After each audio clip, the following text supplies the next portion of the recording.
Jawahar Nagar municipal corporation పరిధిలో dental college నుండి తిమ్మైపల్లి వెళ్లే దారిలో డంపింగ్ యార్డ్ దగ్గర ఉన్న పరిస్థితి. భారీ వర్షానికి కారణంగా గుండ్ల చెరువులో మురికి నీరంతా పొంగి పొరలి రోడ్లపై రావడంతో వాహనదారులు తీవ్ర ఇబ్బందిగా మారుతుంది. లిక్విడ్ వాటర్ ప్లాంట్ గత బీఆర్ఎస్ ప్రభుత్వంలో పెట్టి లిక్విడ్ వాటర్ డంపింగ్ కింద ముడుగులో వచ్చే వర్షపు నీరు ప్యూరిఫై చేసి పొలాలకు వదిలేసేవారు. మరి ప్రస్తుత ప్రభుత్వం ఎన్నిసార్లు మొరపెట్టుకున్నా పట్టించుకొని పాపాన పోలేదు. ప్రజలపై తీవ్ర ప్రభావం చూపినా అక్కడున్న కార్పొరేటర్లు అధికారులు తూతూ మంత్రంగానే వివరిస్తున్నారు.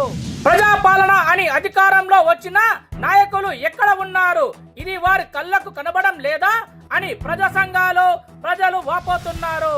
ప్రజల బాధలు పట్టవా, నాయకుల నిర్లక్ష్యమా, డంపింగ్ యార్డ్ వాళ్ళ నిర్లక్ష్యమా అని ప్రజలు మీడియాతో వాపోతున్నారు.